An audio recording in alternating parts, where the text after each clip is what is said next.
નમસ્કાર મિત્રો, આજે આપણે ધોરણ 7ના હિન્દી વિષયના પાઠ નંબર 2 હમ ભી બને મહાન એક પ્રેરક પ્રસંગના અભ્યાસ અને સ્વાધ્યાયનું સંપૂર્ણ સોલ્યુશન જોઈશું। તો શરૂ કરીએ સર્વપ્રથમ અભ્યાસથી।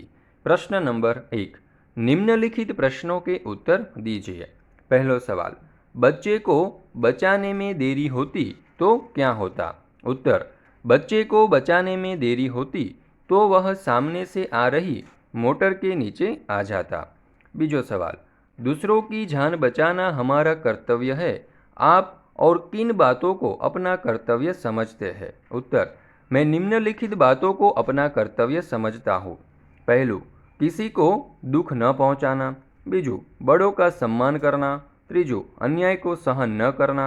चौथों, कभी किसी को धोखा न देना। पांचवों, देश की सेवा करना। અને છઠ્ઠું, अनुशासन का पालन करना। ત્યાર પછી જોઈએ ત્રીજો સવાલ, मुख्य अतिथि को द्वार पर ही रोक देना सही था, क्यों? उत्तर, समारोह में प्रवेश उन्हीं को दिया जाता था जिनके पास निमंत्रण पत्र हो। मुख्य अतिथि भले सम्मानीय व्यक्ति थे, परंतु उनके पास निमंत्रण पत्र नहीं था, इसलिए नियम के अनुसार उन्हें द्वार पर रोक देना सही था। चौथो सवाल, आपको कहाँ कहाँ पर भेदभाव की नीतियाँ दिखाई देती है? उत्तर, हमारा समाज भेदभाव की नीति से अब भी मुक्त नहीं हो पाया है। परिवार में बेटा बेटी का, समाज में गरीब अमीर, ऊंच नीच, जाति पाति का भेद दिखा जाता है। सरकारी और निजी कार्यालयों में वरिष्ठ और कनिष्ठ के बीच भेदभाव की नीति दिखाई देती है। पांचवों सवाल, सफल होने के लिए हमें क्या करना चाहिए? उत्तर, सफल होने के लिए हमें लक्ष्य के प्रति जरा भी लापरवाह नहीं होना चाहिए। लक्ष्य को पाने के लिए लगातार अभ्यास करना चाहिए। अभ्यास के समय दिखाई देने वाली अपनी त्रुटियों को दूर करना चाहिए। छठो सवाल, आप किसको प्रामाणिक इंसान कहते हैं? उत्तर, जो व्यक्ति अपनी मेहनत की कमाई के सिवा और किसी धन का उपयोग नहीं करता, उसमें प्रामाणिक इंसान कहता हूँ। प्रामाणिक दुकानदार वस्तु का सही दाम लेता है। प्रामाणिक अधिकारी कभी किसी से रिश्वत नहीं लेता। प्रामाणिक टैक्सी वाला मीटर में दिखाए दाम से अधिक किराया नहीं लेता। ऐसे लोगों को मैं प्रामाणिक इंसान कहता हूँ। प्रश्न नंबर 2, आपने कोई घटना या प्रसंग सुना हो या पढ़ा हो, उसे कक्षा में कहिए। कक्षा में प्रस्तुत की गई घटना या प्रसंग में से किसी एक को अपनी भाषा में लिखिए।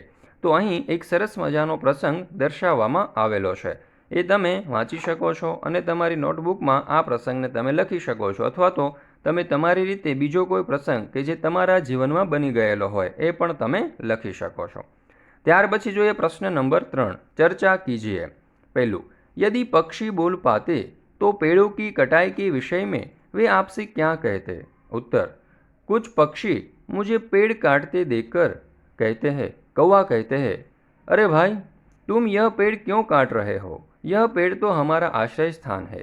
कोयल कहती है, इसकी हरियाली देखकर प्रसन्नता के मारे मैं कूकने लगती हूँ। तोता कहेगा, उसी पेड़ की डालों पर मेरा बचपन बीता है, कृपा कर इसे मत काटो। अरे ये पेड़ तो धरती के बेटे हैं, इन्हें काटने से धरती माँ रुष्ट हो जाएगी।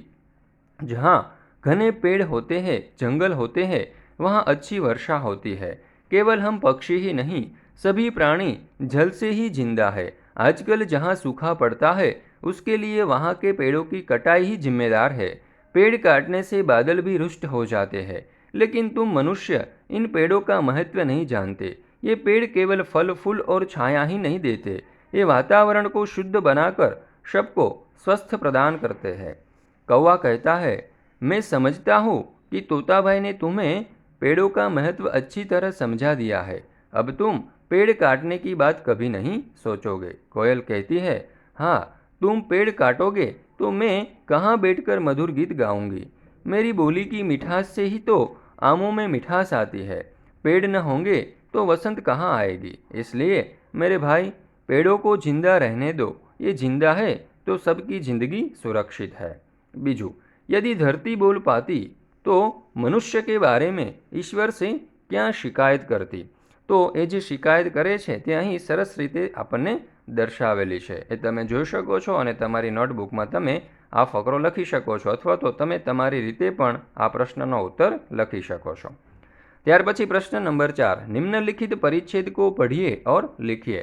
તો અહીં આપણને એક સરસ મજાનો પેરેગ્રાફ, એક ફકરો આપેલો છે, તે તમારે ધ્યાનપૂર્વક વાંચવાનો છે અને ત્યાર પછી તમારી નોટબુકમાં લખવાનો છે। प्रश्न नंबर 5, निम्नलिखित परिच्छेदों में उचित विराम चिन्ह लगाकर लिखिए। विराम चिन्हों અહીં આપણને કાઉન્સમાં આપવામાં આવેલા છે। જોઈએ આપણે પહેલો ફકરો। તો પહેલા ફકરામાં જે પણ વિરામ ચિહ્નોની જરૂર છે તે અહીં આપણને દર્શાવવામાં આવેલા છે, તમે જોઈ શકો છો। ત્યાર પછી બીજો ફકરો છે, તો બીજો ફકરો પણ પહેલા ધ્યાનપૂર્વક વાંચો અને ત્યાર પછી એમાં જે પણ વિરામ ચિહ્નોની જરૂર છે તમે જોઈ શકો છો। અહીં આપણે ઉત્તર તરીકે આ ફકરામાં બધા જ વિરામ ચિહ્નો દર્શાવેલા છે। હવે આપણે स्वाध्यायનો અભ્યાસ કરીએ। તો પ્રશ્ન નંબર 1, निम्नलिखित प्रश्नों के उत्तर 1-2 वाक्य में दीजिए। पहलो सवाल, लड़के ने रोने का क्या कारण बताया? उत्तर, लड़के ने रोने का कारण बताते हुए कहा, उसके पास एक चवन्नी थी जो कहीं गिर गई, अगर वह नहीं मिली तो माँ उसे बहुत पीटेगी। बीजो सवाल, नरेंद्र बड़ा होकर किस नाम से प्रसिद्ध हुआ? उत्तर, नरेंद्र बड़ा होकर स्वामी विवेकानंद के नाम से प्रसिद्ध हुआ। तीजो सवाल, इस प्रसंग में नरेंद्र में कौन कौन से गुण नजर आते हैं? उत्तर, इस प्रसंग से पता चलता है कि नरेंद्र वस्तु की उपेक्षा व्यक्ति को अधिक महत्व देता था। उसकी दृष्टि में मानवता का स्थान सबसे ऊंचा था। चौथो सवाल, द्वार पर रानडे को देखकर स्वागत समिति के सदस्यों ने क्या किया? उत्तर, द्वार पर रानडे को देखकर स्वागत समिति के सदस्यों ने उन्हें आदरपूर्वक मंच की ओर ले जाने का प्रयास किया। पांचवो सवाल, अल्पाहार के समय कौन नहीं दिखाई दे रहा था? उत्तर, अल्पाहार के समय क्रिकेट टीम का कप्तान नहीं दिखाई दे रहा था। छठो सवाल, सफलता के क्या क्या आधार है? उत्तर, लक्ष्य के प्रति एकाग्रता, अविरत अभ्यास, कठोर परिश्रम और लगन सफलता के आधार है।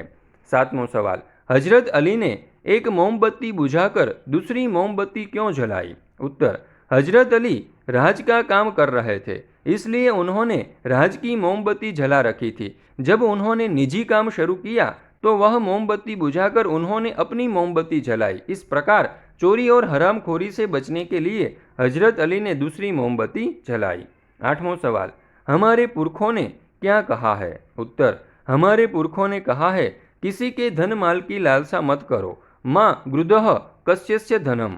ત્યાર પછી जो प्रश्न नंबर 2, निम्नलिखित प्रश्नों के उत्तर दीजिए। पहलो सवाल, लोगों की बात सुनकर नरेंद्र ने क्या कहा? उत्तर, लोगों की बात सुनकर नरेंद्र ने कहा कि मेरा शिवलिंग तो साधारण मिट्टी का था, बालक की जान बचाने में वह टूट गया तो क्या हुआ? शिवलिंग को बचाने की उपेक्षा इस बालक की जान बचाना मेरा पहला कर्तव्य था। बीजो सवाल, रानडे को किसने रोका और क्यों? उत्तर, रानडे को द्वार पर नियुक्त स्वयं सेवक ने रोका। पूना के न्यू इंग्लिश हाई स्कूल में समारोह था। प्रमुख द्वार पर नियुक्त स्वयं सेवक को यह जिम्मेदारी सौंपी गई थी कि वह उन्हीं अतिथियों को प्रवेश दे जिनके पास निमंत्रण पत्र हो। रानडे समारोह के मुख्य अतिथि थे, परंतु उनके पास निमंत्रण पत्र नहीं था, इसलिए स्वयं सेवक ने उन्हें रोका। तीजो सवाल, कोच, मैनेजर और साथी खिलाड़ी क्यों दंग रह गए? उत्तर, अल्पाहार के लिए सब हाजिर थे, परंतु टीम का कप्तान दिखाई नहीं दे रहा था। पूरी टीम उसे ढूंढने में लग गई, पर वह कहीं नजर नहीं आया। आखिर किसी ने उसे उसके कमरे के गैलरी में देखा। वह एक हाथ से गेंद दीवार पर फेंक रहा था और जब उससे टकराकर वह वापस आती थी तो दूसरे हाथ से गेंद को बल्ले से खेलता था। क्रिकेट के प्रति टीम के कप्तान का ऐसा लगाव देखकर कोच, मैनेजर और साथी खिलाड़ी दंग रह गए। चौथो सवाल, राजकाज का काम कैसे अच्छी तरह से चल सकता है? उत्तर, हजरत अली राजकाज के लिए राज की मोमबत्ती जलाते थे। अपना काम करने के लिए वे राज की मोमबत्ती बुझाकर अपनी मोमबत्ती जलाते थे। निजी काम के लिए राज की मोमबत्ती जलाना उनकी नज़र में चोरी और हरामखोरी थी। राजकाज में हजरत अली जैसे प्रामाणिकता रखी जाए तो ही वह अच्छी तरह से चल सकता है। ત્યાર પછી જોઈએ પ્રશ્ન નંબર 3, उचित विकल्प के सामने का गोला कीजिए। पहलू, नरेंद्र ने लड़के को क्या दिया? तो उत्तर आवशे चवन्नी शिवलिंग। बीजू, समारोह के मुख्य अतिथि कौन थे? तो અહીં उत्तर आवशे महादेव गोविंद रानडे। ત્રીજો सवाल, स्वयं सेवक क्या देखकर लोगों को यथास्थान ले जा रहा था? उत्तर आवशे निमंत्रण पत्र। चौथुं, स्वागत समिति के सदस्य रानडे को किस ओर ले जाने का प्रयास किया जा रहा था, तो અહીં જવાબ આવશે મંચ। પાંચમું, किसे ढूंढने के लिए पूरी टीम लग गई, तो जवाब आवशे कप्तान। प्रश्न नंबर 4, कोष्टक में से शब्द को चुनकर समानार्थी शब्दों की जोड़ बनाइए और प्रत्येक शब्द का वाक्य में प्रयोग कीजिए। तो અહીં આપણને કેટલાક શબ્દો આપેલા છે। જોઈએ પહેલું, कामयाबी, જેનું સમાનાર્થી થશે સફળતા। જોઈએ વાક્ય, इस बार परीक्षा में उसे अच्छी कामयाबी मिली। बीजू, इस बार परीक्षा में उसे अच्छी सफलता मिली। ત્યાર પછી બીજો શબ્દ આપેલો છે ખ્યાલ, જેનું સમાનાર્થી થશે વિચાર। જોઈએ તેના વાક્યો, આપકા ખ્યાલ અચ્છા હૈ અને બીજું વાક્ય, આપકા વિચાર અચ્છા હૈ। ત્યાર પછી ત્રીજો શબ્દ આપેલો છે નુકસાન, જેનું સમાનાર્થી થશે હાનિ। વાક્ય આપેલું છે રાજू को धंधे में काफ़ी नुकसान हुआ અને બીજું વાક્ય છે રાજू को धंधे में काफ़ी हानि हुई। ચોથું, प्रसिद्ध, જેનું સમાનાર્થી થશે વિખ્યાત। જો જોઈએ વાક્ય, પાલિતાણા गुजरात का प्रसिद्ध तीर्थ स्थल है અને બીજું વાક્ય, પાલિતાણા गुजरात का विख्यात तीर्थ स्थल है। પાંચમું, जांच, જેનું સમાનાર્થી થશે પરીક્ષણ। વાક્ય, पिताजी हिसाब किताब की जांच कर रहे हैं અને બીજું, पिताजी हिसाब किताब का परीक्षण कर रहे हैं।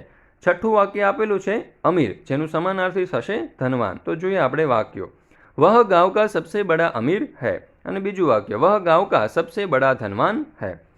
તમારા દોસ્તો અને મિત્રોને પણ આ વિડીયો સોલ્યુશન જરૂરથી મોકલજો, જેથી તેઓ પણ આનો અભ્યાસ કરી અને પરીક્ષામાં સારા માર્ક્સ પ્રાપ્ત કરી શકે। હિન્દી વિષયના બધા જ પાઠના અભ્યાસ અને સ્વાધ્યાયના સોલ્યુશનની લિંક નીચે ડિસ્ક્રિપ્શન બોક્સમાં પણ આપેલી છે અને ઉપર આઈ બટનમાં પણ આપેલી છે, ત્યાંથી તમે મેળવી શકશો।